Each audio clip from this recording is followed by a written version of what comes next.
e eu estou hoje aqui com uma figura polêmica.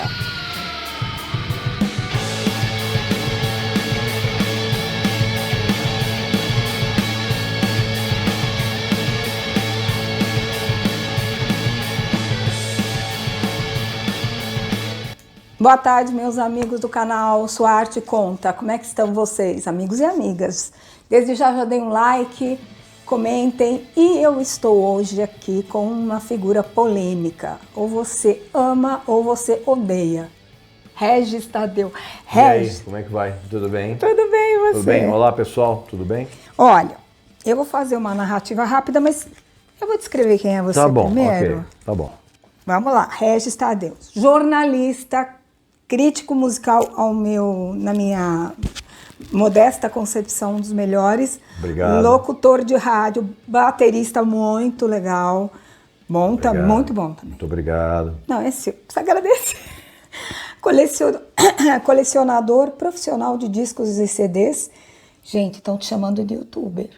Seu Deus. Não, eu não me considero. Eu nem me considero youtuber e nem me considero colecionador. Não? Porque o colecionador, ele é aquela pessoa que tem tudo de um determinado tema ou de um determinado artista, tal. Tem tudo. E eu, por exemplo, não tenho os discos que eu considero ruins de artistas que eu gosto. Então, assim, lá em casa só tem, por exemplo, discos que eu gosto. Então, assim, eu saio um pouco desse espectro de colecionador, porque o colecionador, ele tem tudo, independente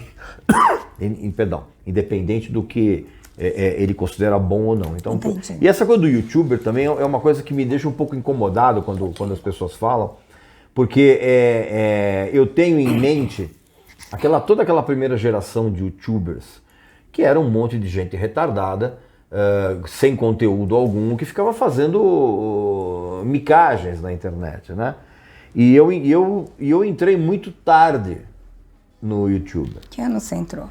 Eu entrei em 2017, 2018. Eu também, mas não, eu entrei em 2021. Não, acho que foi em 2017.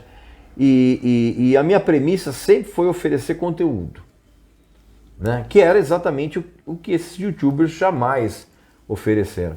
Então, assim, não me considero youtuber, não. Eu também não. Eu também não gosto de me considerar, não. Você também foi baterista e tocou nas bandas. Ainda sou. Desculpa. Perdão. Não, desculpa. Relaxa, tá tudo bem. Subúrbio, né? Made in Brasil, que eu adorava. Na verdade, o Made in Brasil eu fiz acho que 1 ou 2 shows só, cumprindo a vaga de alguém. Eu nunca fui integrante, nunca fui integrante. Jaqueline? Sim. Chili Sauce? Chili Sauce Trio, sim. Então, e você havia... E o Muzak também. Do Muzak. Calma que eu não joguei no Muzak, ok, tá bom. Porque eu estudei o Muzak. Tá bom. Olha, e você também foi diretor das revistas Cover Guitarra, Cover Baixo, Batera, Teclado e Áudio, e Mosh. E a Mosh também, exatamente. Aliás, foi a Mosh que me levou pra televisão, né? Por quê? Porque, na verdade, quando nós lançamos a primeira edição da Mosh, que era uma revista que, como todas as revistas, foram filhos para mim, né? A Mosh, na verdade, era uma criação minha, que era uma revista que falava sobre música, sobre cultura. Então ela falava sobre livros, sobre música, sobre discos, cinema, teatro, enfim, que é mais ou menos o que eu faço no meu canal. E aí a assessoria de imprensa com quem nós trabalhávamos na época, eles mandaram a pauta para o programa Jô Soares e dentro dessa pauta eles colocaram o fato de que eu lavava meus discos durante o banho.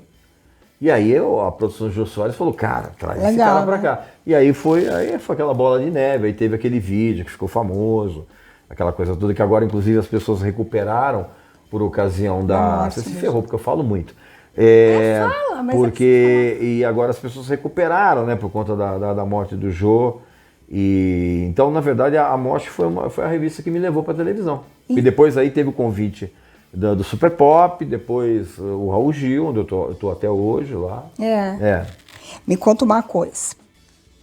Você sabe que eu falei para você que gira em torno um pouco do livro do Antônio Calado, Retrato de Portinari, né? Tá. Você tem visto? Tenho visto. Muito legal o programa dela. Tem muita informação interessante. Você não chega a ser um colecionador.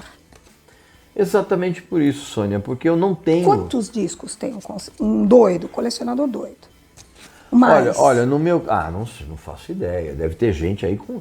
Deve ter alguns... Eu lembro que tem se eu não me engano, tem um colecionador americano que ele tem algo em torno de... Não sei se ele tem ainda, né? Mas ele tinha em torno de algo de 100, 120 mil discos. Porque ele colecionava tudo, desde os discos antigos de 78 rotações, que eram feitos de laca, né? De goma laca, até coisas mais atuais, assim. Então eu não sei se existem, mas certamente tem colecionadores absurdos, assim. Eu sou até um cara, eu sou um cara modesto. Porque os LPs eu parei de contar há muitos anos atrás, quando eu cheguei em 17 mil. Aí eu parei de contar. Falei, não tem necessidade de ficar me gabando disso. A mesma coisa eu fiz com os CDs. Assim, anos atrás, quando eu cheguei em 23 mil, eu parei de contar, porque não faz sentido, né? Você ficar se gabando, eu tenho tantos milhões de discos. Eu acho isso uma coisa meio boba, assim, porque sempre quando você tem discos, o mais importante não é a quantidade, é a qualidade. Você pode ter, por exemplo, a coleção, você pode falar, eu tenho 30 mil discos, aí lá no meio você tem a coleção incompleta da Simone, do Julio Iglesias, que são as verdadeiras porcarias. Quer dizer, a Simone não. A Simone, os discos que ela lançou nos anos 70 são muito bons. Mas assim, a partir dos anos 80 em diante foi o negócio ladeira abaixo. Então vamos tirar a Simone só. Mas pode dizer, a pessoa tem todos os discos do Julio Iglesias, são todos horríveis. Tem todos os discos daquelas orquestras cafoníssimas. Sim, tinha. A pessoa não tem um critério, ela vai então por isso que o mais importante, sempre quando você vai falar em alguém que tem uma quantidade de discos muito grande, é a qualidade do que você tem lá, não é a quantidade. Não é a quantidade. É que nem você pegar e ser colecionador de quadros sem critério nenhum, sem saber o que você está fazendo. Exato, sem saber que você está adquirindo e tal. Então, eu fiz uma historinha assim, porque eu quero pegar eu te falei, uma curva que Portinari pegou na música.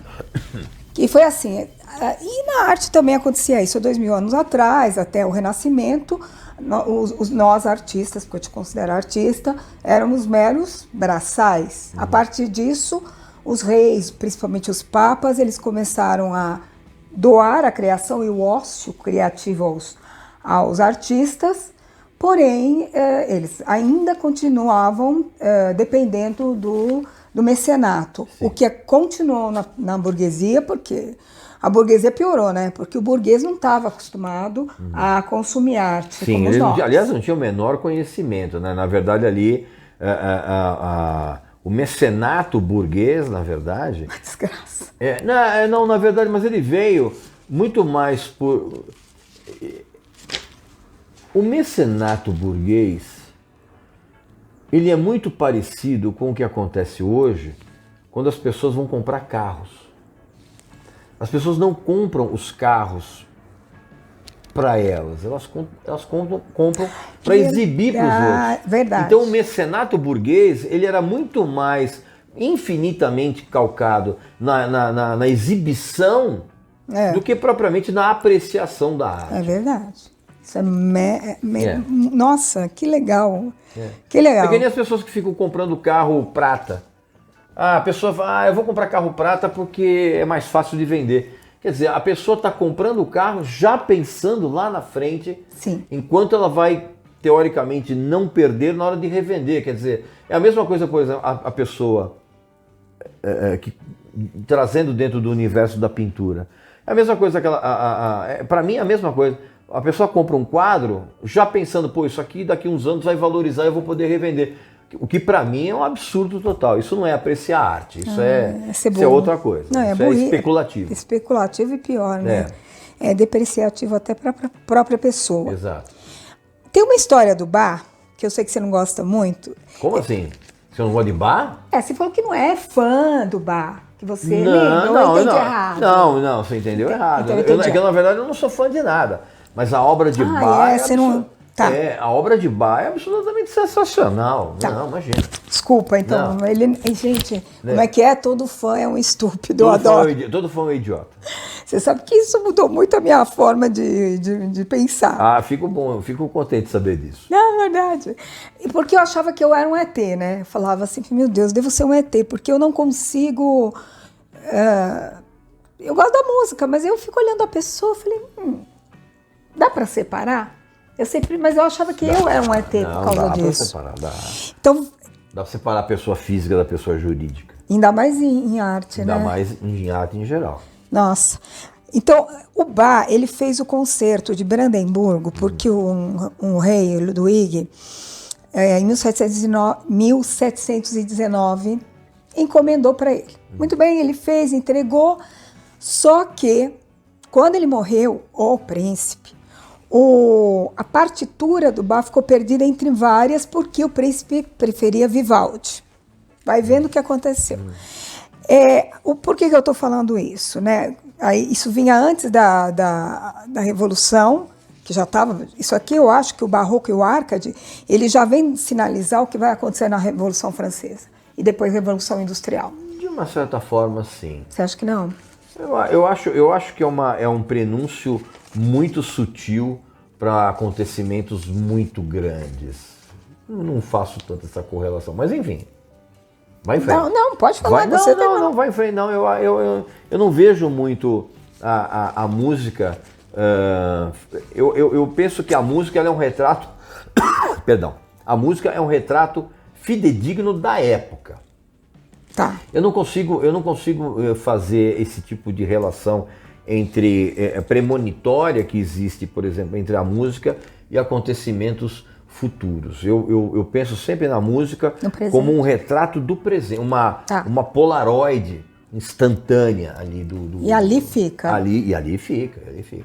Tanto que, inclusive, essa revitalização da música erudita, ela nem é muito antiga, ela é de uma certa forma um pouco recente, porque na verdade todas essas partituras elas ficaram perdidas durante muito tempo, e até que, se eu não me engano, eu não sei se foi a partir do século passado, que aconteceu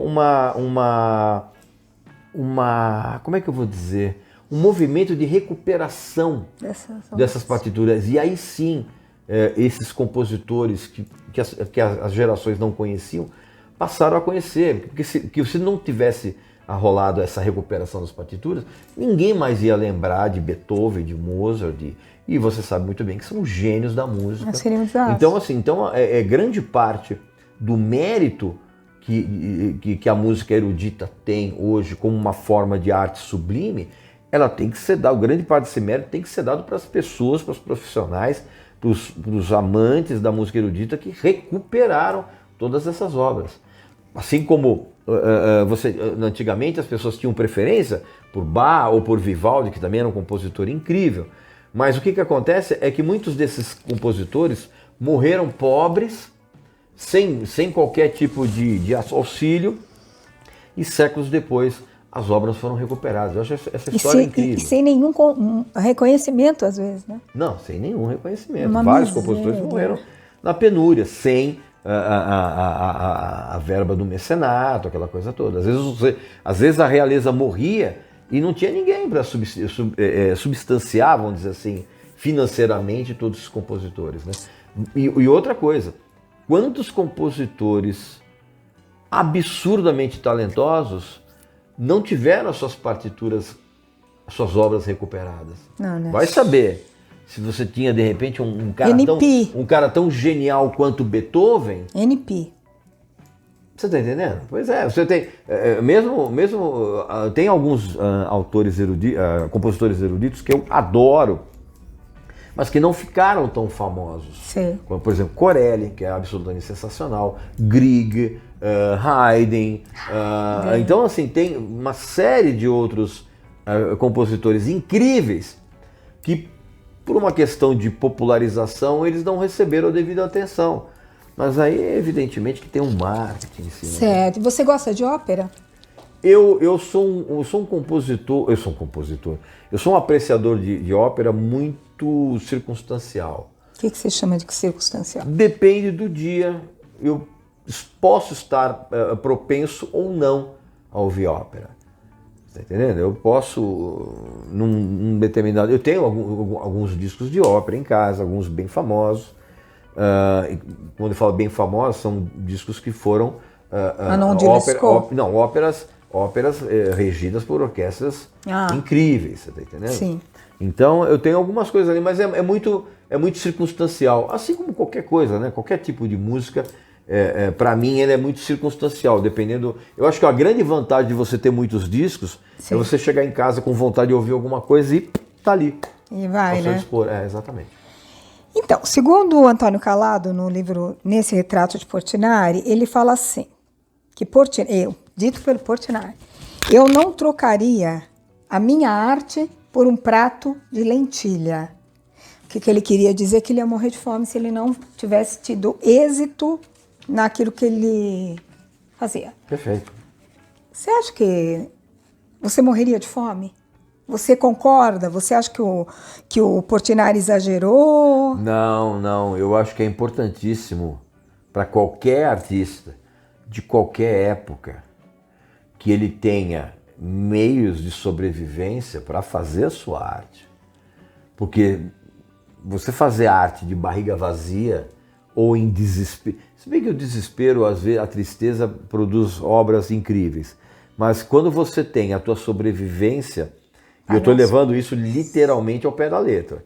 Quando você não tem dinheiro para comer, é muito difícil você ter inspiração para criar alguma coisa. Então eu penso que toda obra artística, ela precisa sim ter o artista em um nível de sobrevivência digno para criar. Eu entendo o que ele quis dizer. Eu acho que ele teve muita sorte. Porque Quem? A Maria, a esposa dele, falava... Dele quem, desculpa? Do Portinari. Ah, ok. Porque a Maria, a esposa dele, falava assim, tem naquela exposição que eu fui, eles tiveram momentos que falava assim, e agora, a gente vai fazer o quê? Ela falava assim, fazer o que dá para fazer, né? Uhum. E depois ele se virou bem, mas deve ter sido momentos bem... Eu acho que todo artista, em qualquer que seja a área, ele passou dificuldades. Até porque quando você consegue superar essas dificuldades, ou muitas vezes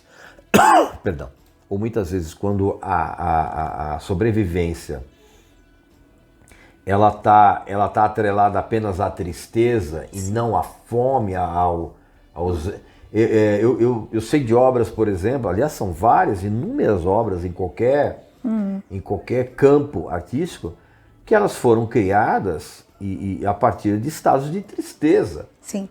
Né? Você pega Gauguin, você pega Chopin, você pega Beethoven, você pega quem você imaginar, Frank Sinatra. Muita gente usou, e muita gente ainda usa, a tristeza pessoal Sim. como um motivo, como um combustível para a criação de artes belíssimas. Certo. Sem sombra de dúvida. Eu acho que até nós, né? Você também. Não porque eu sinceramente, eu não sou uma pessoa triste. Evidentemente, como todo mundo, eu tive enormes dificuldades na vida. Né?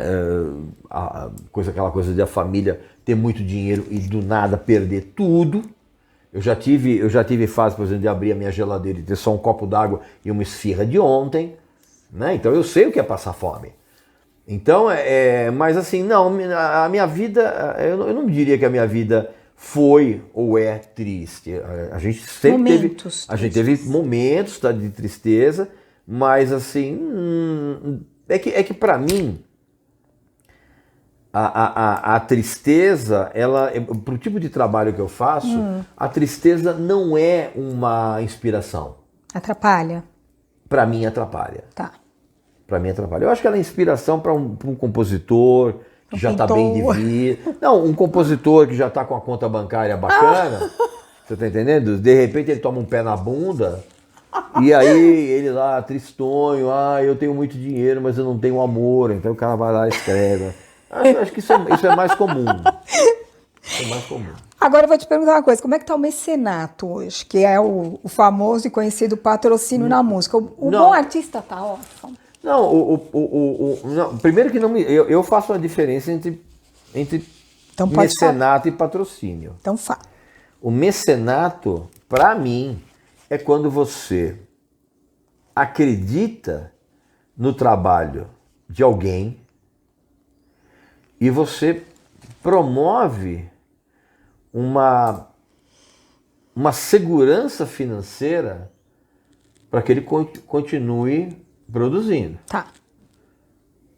Ok? Ok. Agora, hoje o patrocínio, não, o patrocínio é o seguinte, o patrocínio hoje é você investe na classe artística, onde for, porque você fica esperando que aconteça um retorno para você. Sim, é verdade. Eu não Você tinha está pensado. entendendo? Então, o patrocínio hoje, ele é uma palavra muito bonita para tomar lá da cá. Falei, olha, eu vou te dar essa grana, mas você precisa me dar um retorno. Se você não me der um retorno, eu vou parar de colocar grana em você.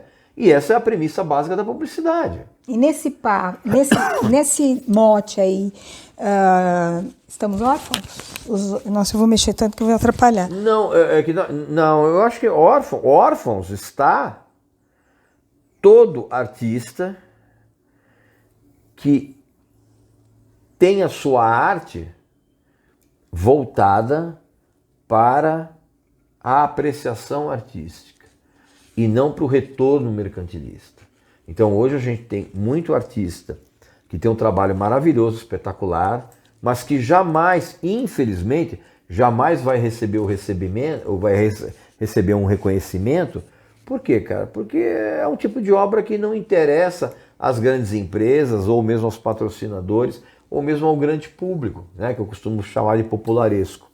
Então, eu não diria órfãos, mas hoje, infelizmente, o patrocínio ele é seletivo e ele é determinado por uma certa ganância do patrocinador em receber rapidamente aquela grana que ele investiu.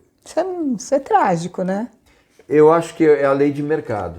Eu não vou dizer que é trágico, eu acho que é a lei de mercado. Infelizmente. Mas não se perde muito em qualidade, Regis? Ah, claro que perde. Claro que perde. A gente tá vendo Mas aí também o padrão de qualidade ele é muito relativo, né? Para uma fã retardada do Luan Santana, o padrão de qualidade dele é altíssimo do que ele faz. Você tá entendendo? Gente, ele é assim, ele é sinceraço. Mas tem que ser, pô. Todo mundo fala que ele é. Como é que você faz? Ele faz personagem? Não, ele não faz não tem esse negócio de personagem. Eu adoro isso. Eu acho que as pessoas deviam ser. As pessoas estão tão acostumadas com essa coisa de personagem que elas se espantam quando alguém não é personagem. Tá todo mundo hoje tão bebendo num néctar de hipocrisia generalizada que quando surge alguém que tem essa seriedade, as pessoas acham que é personagem. O cara não saiu do personagem. Não é que eu não saí do personagem, não tem personagem. Tem gente que me pergunta. Não tem. Eu falo, não tem, é assim mesmo.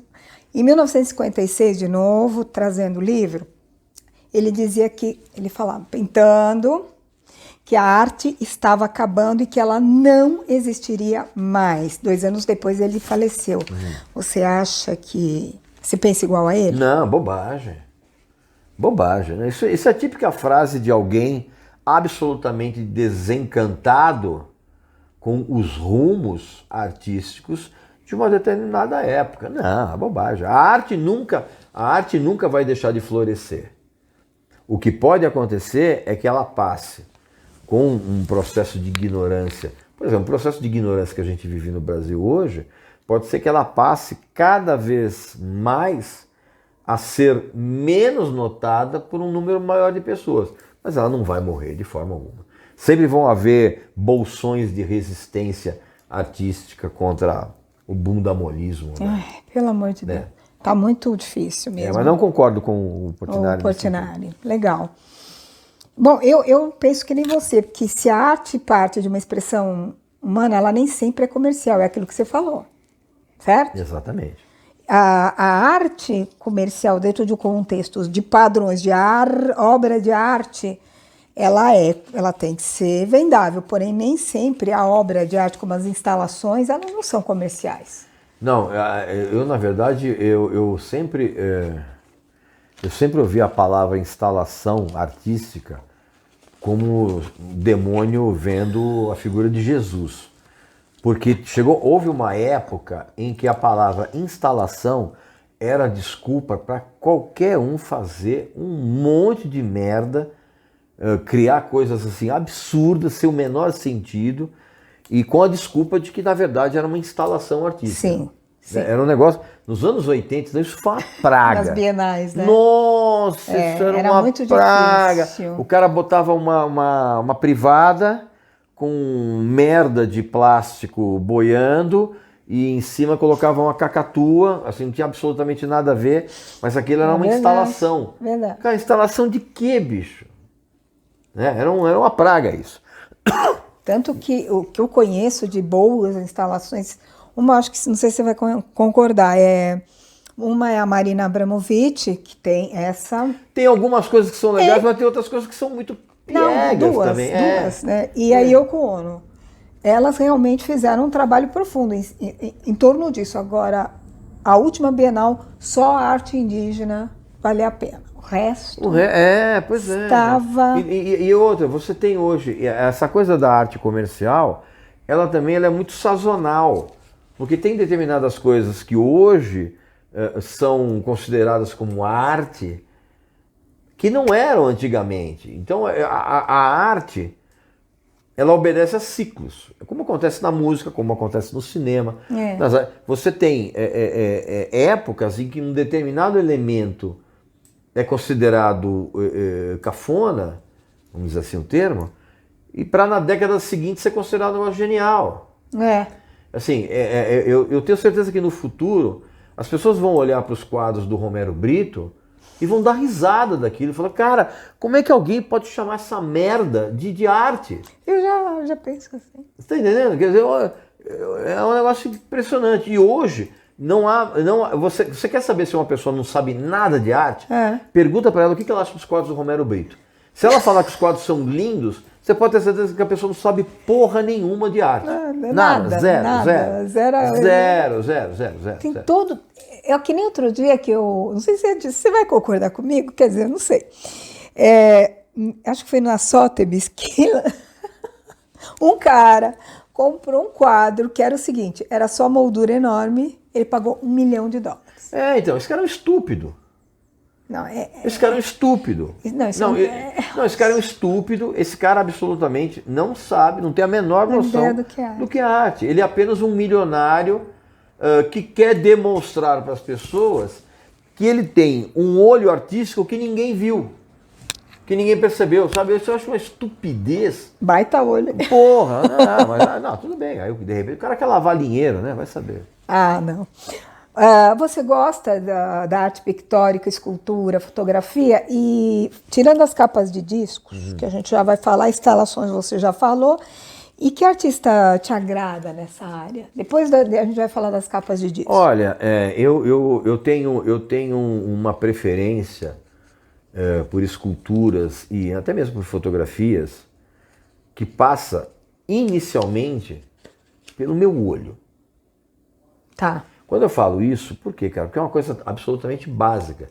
Mas é que muita gente já olha para uma escultura já com a intenção de demonstrar um certo esnobismo pseudo-artístico, de tentar explicar um negócio que não tem absolutamente nada a ver. Nem para ela. Então, é óbvio, por exemplo, que você pega, por exemplo, esculturas de Michelangelo, por exemplo, é uma obra de arte absolutamente sublime. Sublime, não há qualquer coisa que possa falar. Inclusive tem alguns outros escultores, por exemplo, eu não vou lembrar o nome agora, eu lembro de Michelangelo, porque ele realmente era incrível, mas eu tenho alguns escultores, por exemplo, que eles colocam nas suas esculturas umas nuances de tecidos, por exemplo, de véus, que é uma coisa que eu não vou lembrar o nome agora, mas assim, que me deixa absolutamente espantado. E da mesma coisa, por exemplo, com fotografia, por exemplo. Eu tenho uma predileção por fotografias antigas, porque para mim, elas retratam fielmente um passado do qual a gente jamais vai ter uma absorção tão profunda do que olhar o que estava acontecendo. Eu gosto muito, por exemplo, dessas filmagens, até mesmo meio sem muito sentido. O pessoal fala, olha, Berlim em 1800 e poucos, babá. Cara, eu acho o máximo isso. Porque é como se você fizesse uma viagem... No tempo. Não viaja no tempo. Você viu que agora eles estão colorindo. Então, eles estão colorindo, mas eles estão fazendo uma colorização que é baseada nas matizes do preto e branco. Então, não tem essa coisa de você, vou colorir de qualquer jeito. Não, você tá entendendo? Eu acho genial isso. E não é legal? Eu acho muito legal, porque você tá... É como se você abrisse uma lacuna na tua realidade e você faz uma viagem momentânea ao tempo. Eu acho incrível. Bacana, isso. Né? Eu também gosto. Agora tem muito canal que eles estão trabalhando isso e eu falo, nossa, eu tô voltando. Eu tô no túnel do tempo aqui. Da mesma forma como, por exemplo, eu viajo quando eu vejo Salvador Dalí. As obras do Dalí. Não porque, é surrealismo. Não, tem surrealismo ruim. Sim, tem. Mas assim, Dalí era um cara. E talvez ele não tivesse consciência disso. Dalí era um cara que colocava nos seus quadros a viagem maluca que ele tinha no próprio cérebro. Sim. E eu tenho quase certeza absoluta que ele não tinha a menor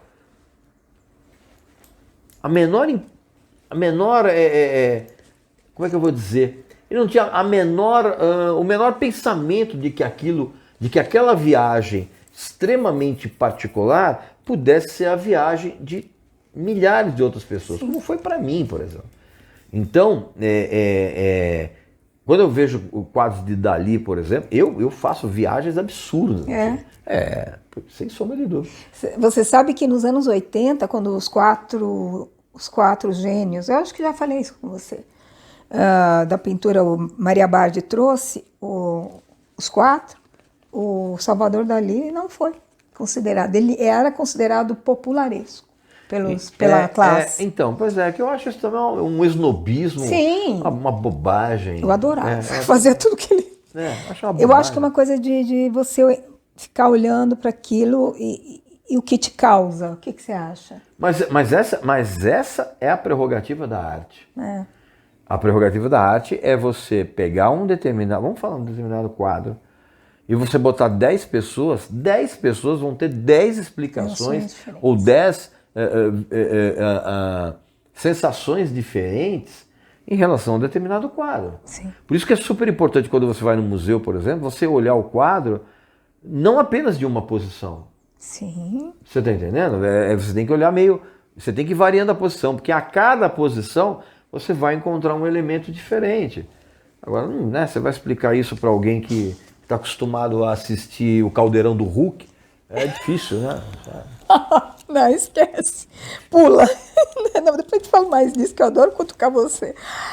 Qual a sua capa de LP preferida, mas espera um pouco, em termos gerais, tá? Desenho, projeto, design, originalidade e contextualização com o álbum. Nossa, que pergunta dificílima.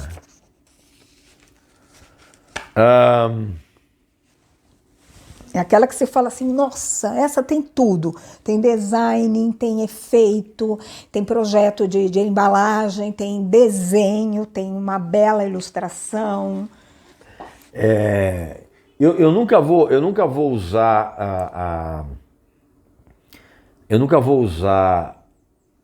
a beleza como filtro.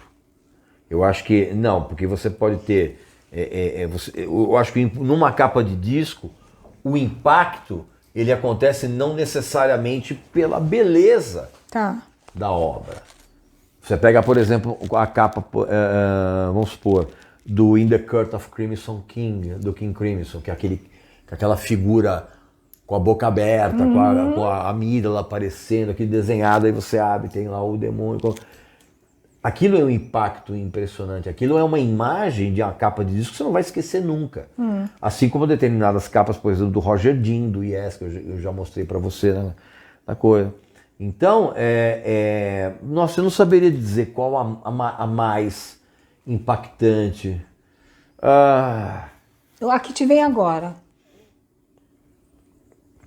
A que me Como vem você fala, hoje, segunda-feira, 15 de agosto agosto de 2022. A capa mais impactante.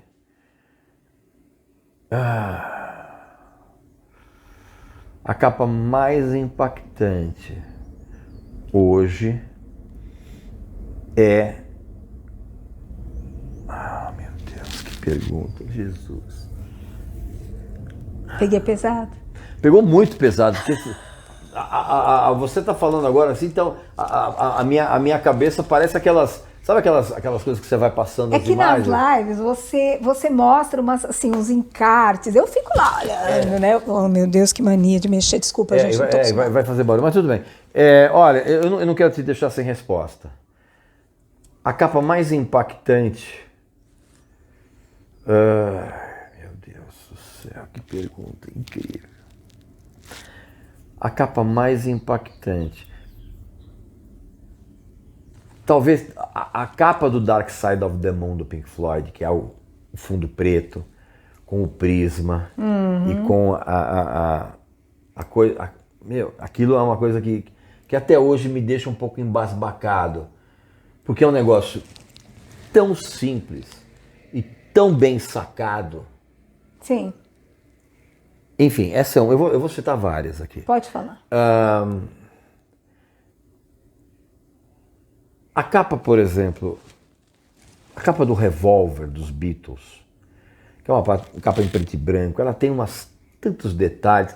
A capa, por exemplo, do disco do Cream, o Disraeli Gears, é impactante, porque a cada vez que você pega a capa, você olha, você vai ver uma coisa diferente ali.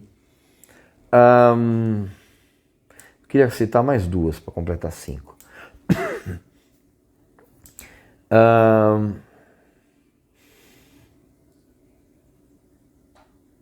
Meu Deus, que pergunta difícil, cara.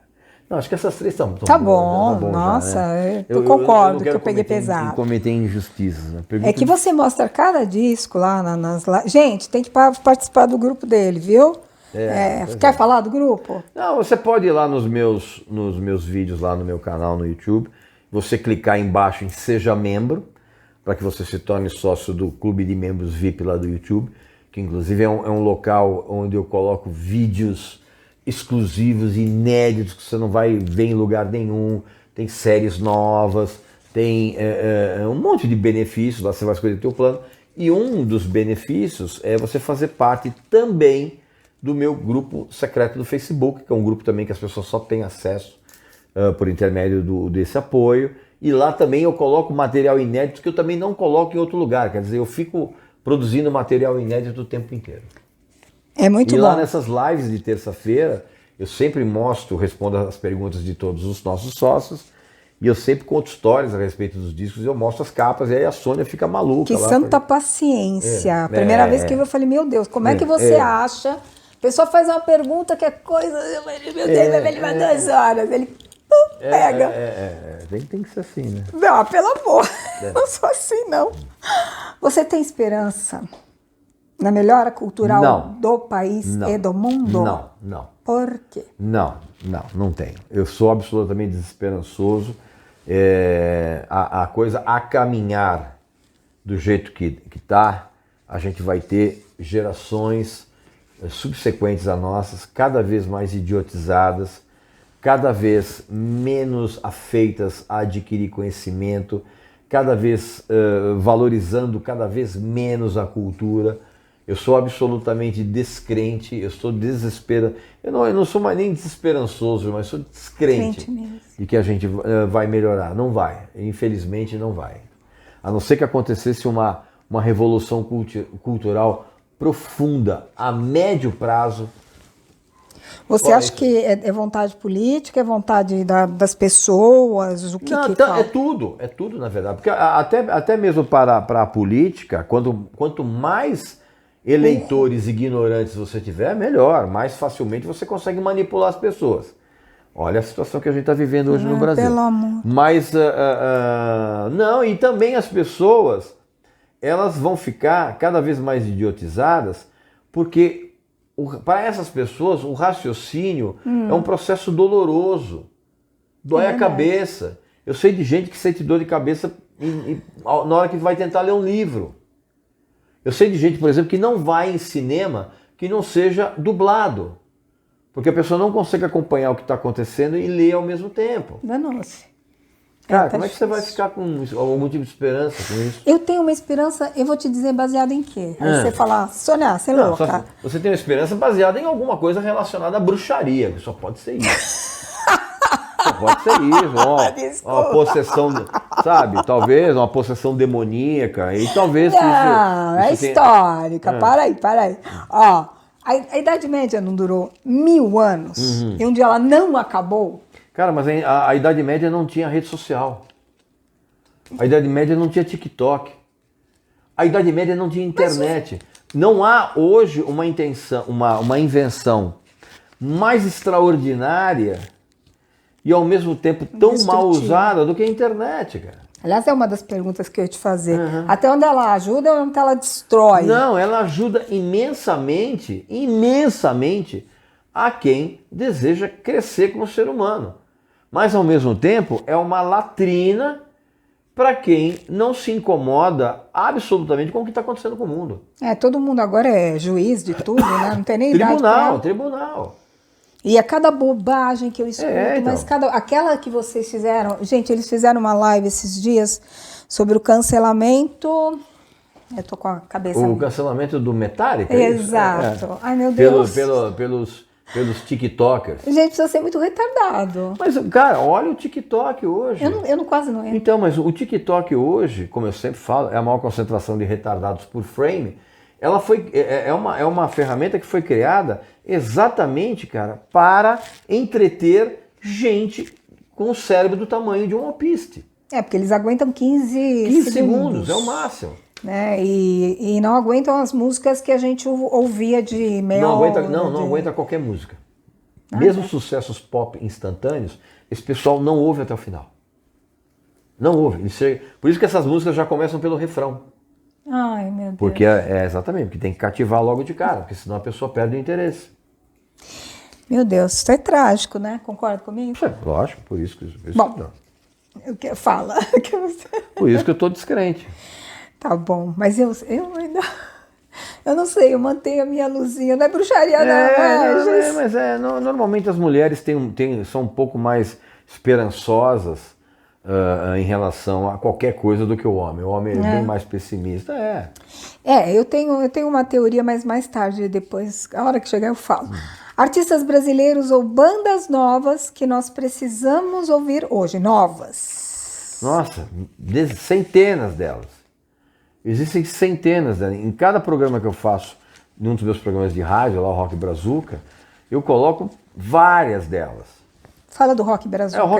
O Rock Brazuca é um programa que vai ao ar na USP FM, né? E ela pode ser ouvida em todo o Brasil pelos aplicativos, aquela coisa toda, né? Porque hoje rádio não tem mais aquele negócio de essa rádio não pega em tal lugar. Não, cara, você tem um aplicativo na internet. E esse é mais um dos benefícios da internet.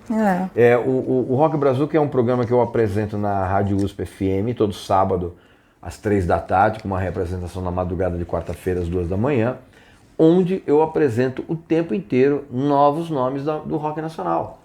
Assim como eu tenho o Lado Z, que é um outro programa também que eu resgato música brasileira obscura do passado. As pessoas, para entender o que acontece na música hoje, elas precisam entender o que acontece no passado.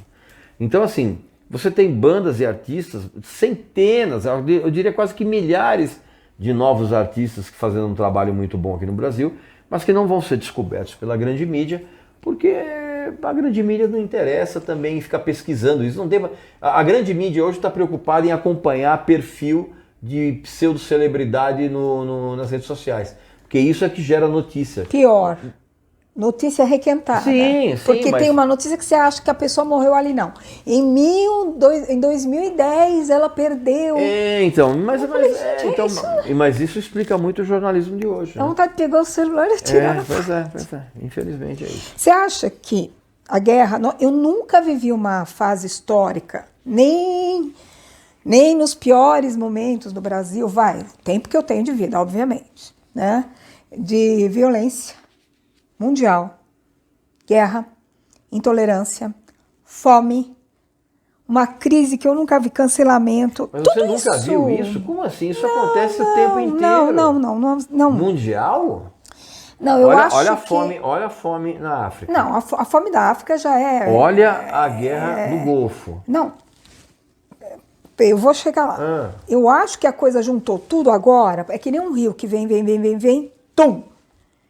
Não, Sônia, eu acho que nós estamos... Discordo, Sônia. Não, discordo. Discordo de você, porque a gente tem já isso há muito tempo acontecendo ao mesmo tempo. Um com consequência do outro. Aí você tem a guerra da Coreia. Aí você tem a guerra do Vietnã. Aí você tem você tem a ditadura no Brasil. Aí você tem... Eu peguei a ditadura e fui perseguida pela ditadura com 15 anos. Porque as pessoas acham que é brincadeira, que isso nunca existiu, que é exagero. Não existiu. Aí você tem a fome da África. Aí você tem as pessoas passando fome no Nordeste. Sim, que não passa nunca. Que não passa nunca. Por quê? Dedos retirantes. Então o que acontece? Tudo está sempre acontecendo ao mesmo tempo. O que acontece é que algumas vezes as pessoas perdem o interesse por determinadas coisas em detrimento de outras, que nem, por exemplo, a guerra da Ucrânia. Alguém fala mais alguma coisa da guerra? Nada, ninguém fala. Por quê? Porque já para a maioria das pessoas perdeu a graça.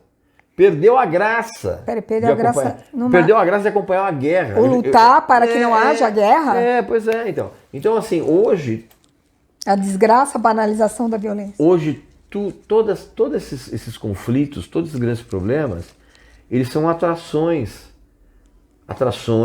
televisivas, atrações da internet, que depois de uns dias já perdem a atenção e você tem que falar de outra coisa.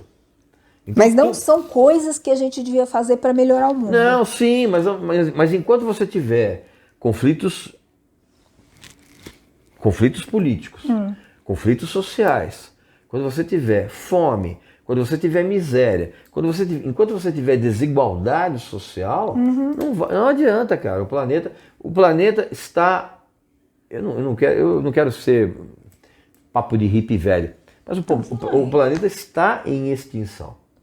Ele vai acabando, vai demorar muito. Talvez as gerações dos nossos netos, dos netos de vocês, claro, vejam um mundo muito pior do que está agora, e a coisa vai piorando. O professor falava que em 10 mil anos, nos anos 80, que em 10 mil anos a humanidade estará em extinção.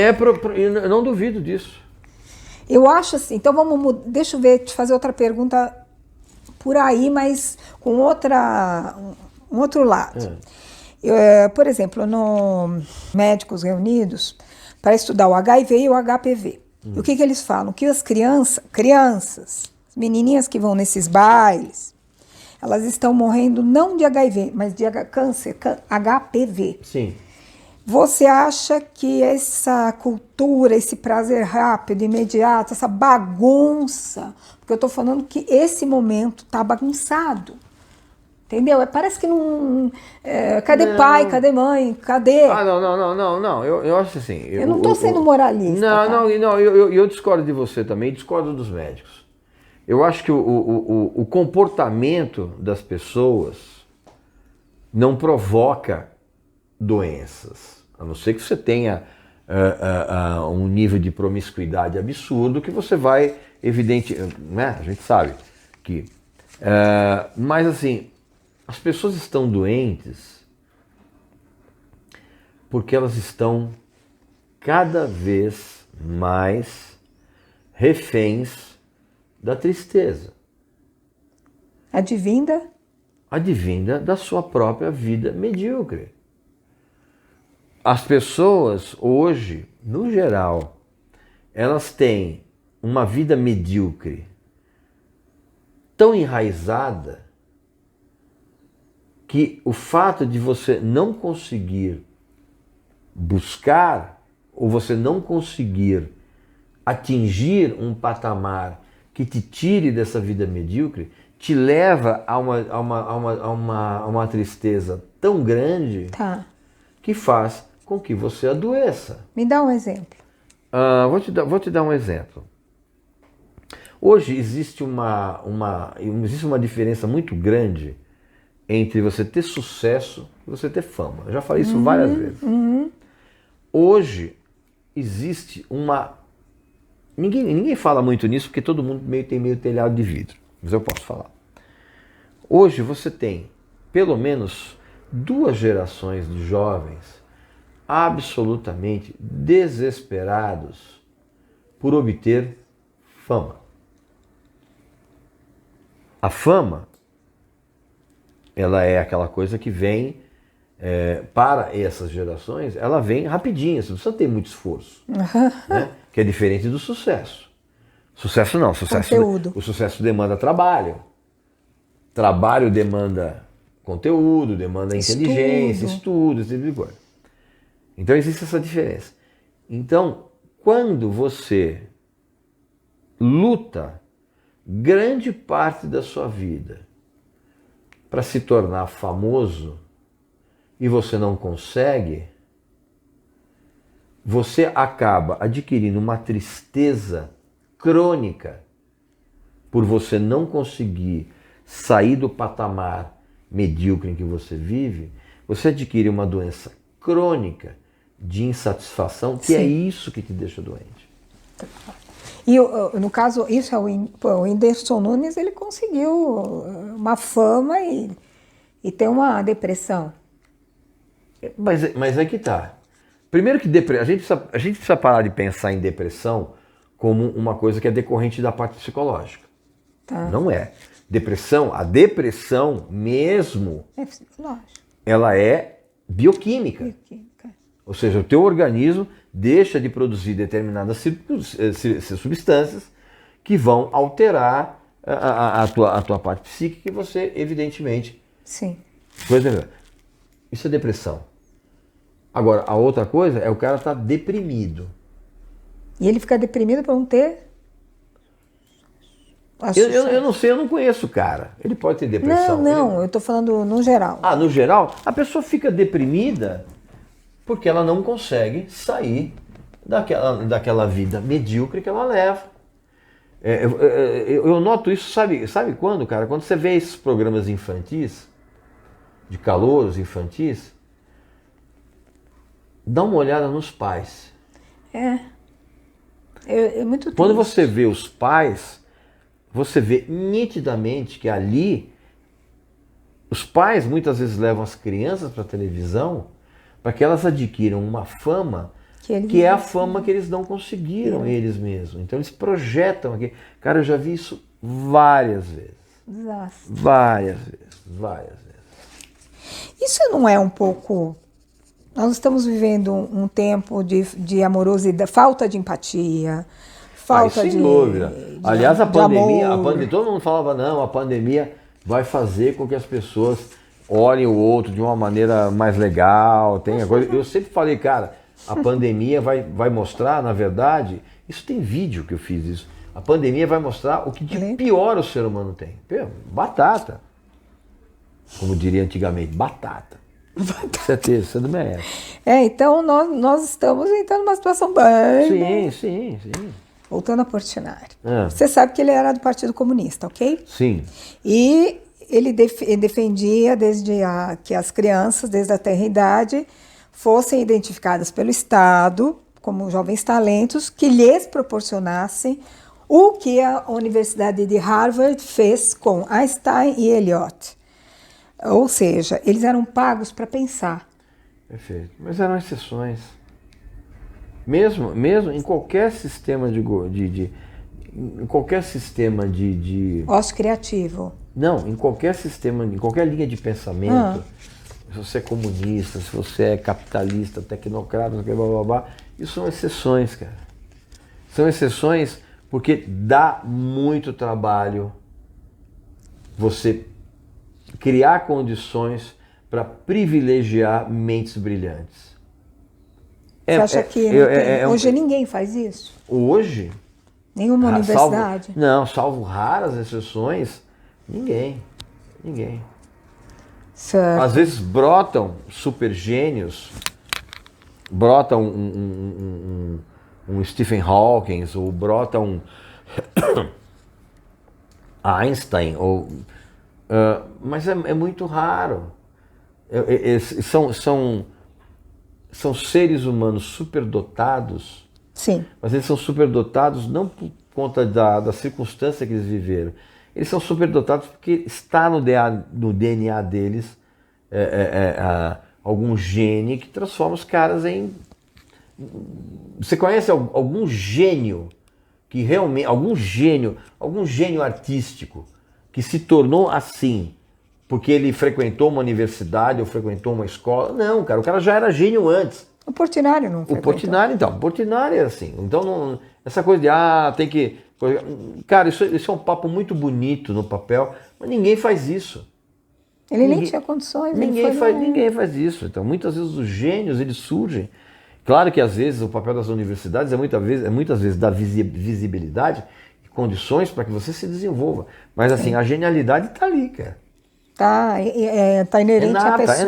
É nata. Olha, o Portinari, ele pagou um preço por defender o Partido Comunista. Ele nem sequer pôde ir à inauguração do Guerra e Paz na ONU por conta do comunismo. Sim, era uma repressão muito grande. Como dizia o nosso saudoso Jô, o artista deve se eximir da política. Você concorda? Com quem você concorda? Com Portinari, ou Jô Soares, ou nenhum dos dois? Isso cada caso é um caso. Porque muitas vezes a arte ela é política. A arte é política. Você pega... Você quer exemplo mais explícito de que a arte é política do que o Guernica, do Picasso? Não tem. Aquilo ali é política. Retirantes, bonito. Retirantes, não tem. O que eu imagino que o Jô tenha tentado dizer... Partido político. É que o artista, ele para a sobrevivência dele, ele deve ser menos engajado. Sim. Você está entendendo? Vídeo o que aconteceu e vídeo o que acontece hoje. Hoje a gente vive uma situação política em que você é um Grenal. Não tem diálogo. Assim, um lado é inimigo do outro. Ponto. Não tem discussão, não tem nada. Então, hoje, realmente, para o artista, se ele se engaja numa determinada vertente, ele tem que saber que a vertente inimiga vai para cima dele. Se ele fizer isso com consciência, ok. Tá ok. Se ele não fizer. O Jô falava assim, porque... É por isso que eu não falo... Se o partido político der errado, você tá danado. Sim, é por isso que hoje eu não falo de política. Não, nem vou. Eu não falo. Por quê? Porque hoje qualquer coisa que se fala não dá margem a uma discussão. Eu também... Não dá margem a uma discussão. É ódio? Não, exatamente. Não dá margem a discussão de argumentação. Vira ódio puro. Não. Eu penso de um jeito e fica para mim, tá bom? Exatamente. Mudando de assunto, o Derico, ele disse em entrevista, num podcast, e me corrija se eu estiver errado na pronúncia, que o Ian Anderson, do Jethro Tull, Jethro Tull, ele encontrou, o Derico encontrou ele num dos programas do Jô e falou, eu quero saber como você toca flauta. E ele percebeu que o cara falou para ele, eu não sei tocar flauta, minha filha que sabe, eu toco tudo errado. Mas aí o Derico falou, não, mas aí que tá a genialidade do cara, mas o cara não toca. Aí eu te pergunto, é certo, errado, técnica? Não. Para variar, as pessoas distorceram a coisa completamente. O que acontece é o seguinte, que o Ian Anderson, ele não é um flautista técnico.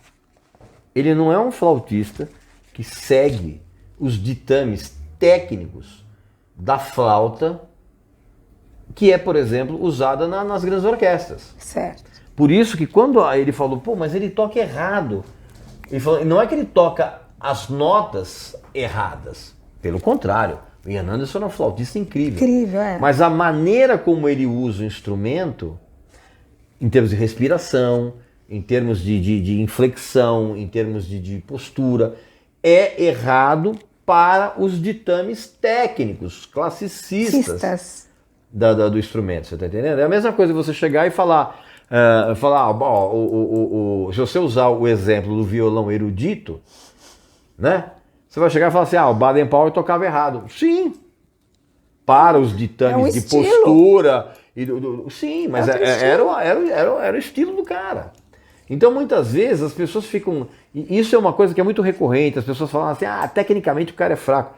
Bicho, qual é o resultado da obra do cara? É sensacional? É. Então esquece o lado técnico, cara. O resultado é o importante. Interessante isso, lógico, né? Que é também o que seria do barroco se antes não tivesse o Renascimento e depois do Arcade. Exato. Pô. O fazer criativo de boa qualidade, onde é que ele se instala, na tua opinião, crítica, na internet? Depende, porque... Porque no TikTok nem pensar. Não, mas o conceito de qualidade é relativo. O que é qualidade para mim, Sônia, não é para você. E vice-versa. Mas... Então não existe essa coisa. As pessoas sempre falam que falta faz a música de qualidade. Tá, mas o que é qualidade para você? Qualidade é uma música que tem um arranjo assim, assado. Pois é, cara. Então eu vou te dar um exemplo de músicas que não tem esse arranjo assim, assado, e que para mim são músicas de qualidade. O punk rock é uma dos exemplos de gente que não fazia música com qualidade, mas fazia música sensacional. Não, tudo bem, mas assim... Tá na pergunta. A qualidade é relativa. Assim, a qualidade ela vai ser dada pelo tipo de parâmetro que você tem em relação... Então vamos lá, um parâmetro. Sertanejo universitário horroroso. Não, isso é horrível em qualquer circunstância. Então, você acha que isso não é fazer criativo? Para quem consome esse tipo de música, porque a referência, ela não tem nem a pessoa que gosta de sertanejo universitário, por exemplo, o que eu falo de sertanejo dor de corno, aquele pessoal que fica com nojinho quando tem barro na bota, para ela, o Vitor e Léo, né, aquelas duplas, é de qualidade porque ela não tem a referência do sertanejo raiz. Não, tudo então bem. Quem tem a referência do sertanejo raiz, ouve Jorge Mateus e tem vontade de vomitar. Sim. Então, essa coisa da qualidade, ela é subjetiva, porque depende muito do tipo de referência que a pessoa tem. Então vamos supor que as pessoas tivessem paciência para leitura, paciência para grandes textos, paciência para ouvir uma música de mais de 60 segundos e paciência para estudar a história. Como seria a sociedade? Muito melhor. E essa falta de paciência vem? Porque assim, a única coisa que em excesso não faz mal é você adquirir conhecimento. Sim. Todo o resto faz mal. Então, a paciência que você está citando, na verdade, ela é decorrente do quanto a pessoa tem de interesse em aprender. Porque se você não tem interesse em aprender, você não vai ter paciência. Sim. Se você conversa com qualquer professor hoje, ou qualquer professora, de em qualquer nível escolar, sim, do maternal ao ensino superior, qualquer pessoa, você vai perguntar, você tem 50 alunos na sua sala, quantos realmente são interessados naquilo que você está falando? A pessoa vai falar 1 ou 2, o resto está lá para pegar diploma. Então, essa falta de paciência das pessoas, ela é decorrente da falta de interesse que você tem em aprender. Quanto menor for o teu interesse em aprender coisas novas, menor vai ser a tua paciência para utilizar um tempo da sua vida para fazer qualquer coisa. Qualquer coisa. Quantas pessoas, na tua opinião, em percentual hoje, estão sem paciência para A juventude. 99... Como é que é a pergunta? A juventude, o que você ia responder. A juventude? 99,99999 dízima periódica. E o porquê disso, na tua opinião? E se há como reverter essa situação? Porque... Não há como reverter. E muito disso acontece porque agora, para os pais, a tarefa de educar, para eles, não é mais deles. É da escola. Sendo que a tarefa da escola não é educar. A tarefa da escola é ensinar. É te levar conhecimento. A educação você tem que ter na sua casa. Quando você não tem a educação na sua casa, quando você não tem o seu pai ou a sua mãe presente na sua educação, ou porque eles estão trabalhando, ou por desleixo, não sei o quê, se você não tem isso, na verdade, é uma coisa que está encadeada com a outra. Sim. Então, hoje você tem pelo menos 2 gerações de jovens com 99,9999% de total desinteresse em aprender coisas novas. Exato, porque eu acho que já faz um tempo isso, né? Isso vem aumentando cada vez mais, porque por isso que eu coloquei 99,9%. Porque há 10 anos atrás era 88,8%. Tá difícil, né? Sim, claro. Por isso que não vai melhorar. Então a qualidade de tudo que a gente tiver daqui para frente, todas as áreas, exatas, humanas, biológicas, estão comprometidas. O que está comprometido é o aprendizado. Porque o aprendizado, ele precisa necessariamente do interesse. Sim. Não existe aprendizado com desinteresse. Então nós não vamos ter profissionais. Muito provavelmente não. Vão ser cada vez menores e os profissionais cada vez menos preparados. Porque hoje você tem profissionais que estão muito mais preocupados em obter um diploma do que propriamente exercer a sua profissão como deve ser feita. Você vê a quantidade de qualquer profissão, a quantidade de médicos despreparados, dentistas despreparados, advogados despreparados, engenheiros despreparados. Cometendo, né? Erros crassos. Bom, e os pacientes é que... Pois é. E a própria sociedade está pagando por tudo isso. Mas é sempre a sociedade que paga. E por que não se melhora? Porque dá muito trabalho e porque há o desinteresse. Se há o desinteresse, ele vem a preguiça. E aí começa em casa. Cara, Mas se a conta fosse feita, por exemplo, tá bom, há um desinteresse, mas a conta fecha negativa. Se a conta fosse feita, a gente estava vivendo no padrão da Noruega. A gente estava vivendo em padrão europeu. Mas então... E mesmo lá na Europa existem sérios problemas disso. Você sabe que a Noruega, ela saiu de uma situação muito ruim. Sim. Eu acho que eles fizeram as contas. Sim, mas... Porque o brasileiro não faz. Então, pois é, mas assim, o índice, por exemplo, de suicídio nos países escandinavos é altíssimo. Por quê, cara? Porque ali... É curioso isso. Você está tão amparado pelo Estado que a tua perspectiva de lutar e vencer se torna zero. A tua vida perde o sentido. É muito maluco isso. Isso daria pauta para um outro programa. Mas assim, o que é maluco é exatamente isso. Que se a conta fosse feita, como você está dizendo, a gente seria uma nação absolutamente desenvolvida com um padrão europeu de civilidade. E a gente não tem isso. E nunca vai ter. Nunca vai ter. Primeiro que também é impossível você conseguir isso num país de dimensão intercontinental. Quando você fala dos Estados Unidos, Estados Unidos, berço do mundo, berço da glória. Não, cara. Não. A parcela inteligente cultural dos Estados Unidos ela é uma pequena parcela. Porque a grande maioria lá nos Estados Unidos, cara, são aqueles capiaus, aqueles rednecks, aquela pessoa ignorante que elegeu o Trump. Aquela coisa horrorosa. Então. Vamos falar do Muzak? Vamos, claro. Vamos falar do Muzak. Olha, gente, o pouco que eu ouvi, eu gostei muito. Nossa, eu vi Willy Urbana, os Jovens Ateus, enfim. Eu fiquei ouvindo, e vocês vão fazer o café com o Muzak? Não, na verdade a gente já está fazendo. Aliás, me conta a história do Muzak. Na verdade, o Muzak, na verdade, era uma banda que surgiu no começo dos anos 80, no underground de São Paulo, que era uma coisa muito efervescente na época. E essa banda, eu ainda não estava presente na formação. Ela participou de uma coletânea muito importante do underground nacional, que era o Não São Paulo, da Baratos Afins, na loja, que existe até hoje. E aí, evidentemente, que a banda teve uma época em que as gravadoras estavam muito antenadas com o que estava acontecendo no underground, para trazer as bandas para um patamar de mercadológico maior. Isso aconteceu com o Muzak. O Muzak acabou gravando na época, em 86, um mini LP pela EMI, e foi lançado justamente também pela EMI o primeiro LP da Plebe Rude, que é o Concreto Já Rachou, que fez um sucesso imenso. Como a prioridade da EMI acabou sendo a Plebe Rude, o Plebe Rude, o Muzak ficou um pouco de escanteio em termos de investimento, mas chegou a tocar bastante na rádio. Sim. Uma canção chamada Longe Demais.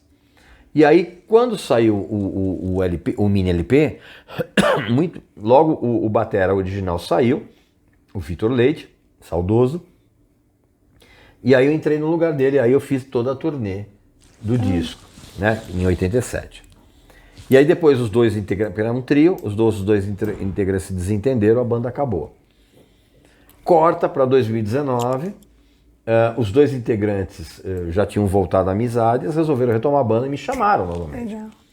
E aí em 2019 nós gravamos praticamente um disco inteiro, antes da pandemia, claro, né, que seria lançado agora, em que nós regravamos as músicas desse LP, desse mini LP da EMI, nós regravamos canções inéditas e estava tudo pronto. Só faltava mixar e lançar. Aí veio a pandemia. Né? Atrasou tudo. E agora que nós terminamos de fazer a mixagem dos discos, agora a gente vai, evidentemente, lançar de uma outra maneira, porque você não tem hoje como lançar sem passar pelo serviço de streaming. Sim. Então a gente vai fazer o lançamento do disco. Não sei ainda muito bem como, se nós vamos lançar em blocos de canções. Eu defendo a tese que a gente tem que lançar música por música. Também, né? Mas enfim, então a gente vai lançar isso. Estamos negociando para lançar tudo num LP só, que vai se chamar Retrospectro. Nossa, que legal. Né? E a gente começou a fazer o Café com Muzak, onde a gente se encontra, né? Os três, a gente faz os ensaios. Sim. Depois a gente toma um café e a gente responde a alguma pergunta que alguém tenha enviado. É um negócio curtinho, mas que é fundamental para se estabelecer um diálogo com as pessoas que gostam do som. Ah, que bacana, viu? Eu fico muito contente que você esteja aí voltando.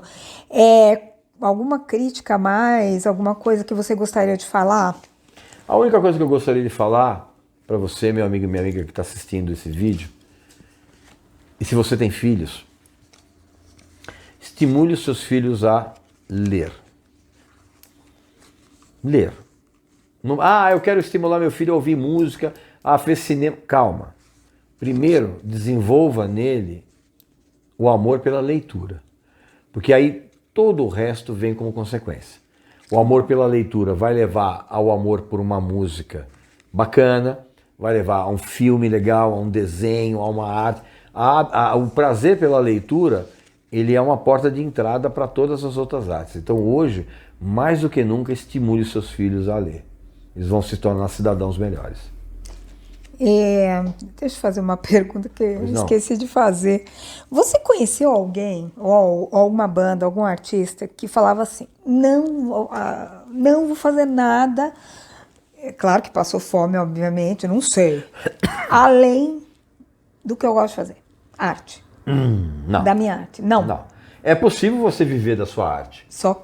Só que isso demanda muito trabalho, e demanda um tipo de reconhecimento que permita que você viva da sua arte. Sem trabalho, sem sucesso, você não vai conseguir viver da sua arte. Não é fama, é sucesso. Qual é o futuro dessas porcarias que a gente tem comentado muito? Elas vão ficar cada vez maiores, elas vão ficar cada vez mais frequentes e elas vão ter vida cada vez menor. É isso que eu ia te falar. Cada vez menor. Porque hoje uma merda, ela tem uma vida muito curta porque ela é substituída rapidamente por uma outra merda. Pior ainda. Muitas vezes pior. mas assim, a vida útil, ou melhor, a vida inútil dessa merda, ela é cada vez menor. Ai, eu não sei. É duro pensar assim, né? Mas é, por isso que eu não tenho filhos. Eu também não, mas... Não. Não, eu tenho esperança, não sei, eu tenho uma esperança. O que eu vou deixar ao mundo é o legado da minha miséria. Eu não sei, eu já ouvi isso aí de um artista. Ai, olha, Regis, eu primeiro queria colocar aqui para o pessoal do canal, que eu acho que é a pessoa, eu estou me sentindo muito honrada em você ter vindo, claro, você sabe disso. E foi muito bom, foi bom esse papo. Foi muito divertido. E eu agradeço imensamente o Regis, porque vai dar uma força imensa no canal e foi assim um convidado de honra, foi uma honra mesmo. Muito, muito obrigada por você. Imagina, o prazer foi meu. E acompanha o canal, cara, da Sônia, que tem sempre coisas muito interessantes. Eu, por exemplo, aprendo muita coisa a respeito de pintura que eu não fazia a menor ideia. Tá Recomendo. Bom. Obrigada, Regis. Valeu, até mais. Gente, um beijo, até semana. Eu vou fazer em cortes também, tá bom? Tchau, tchau.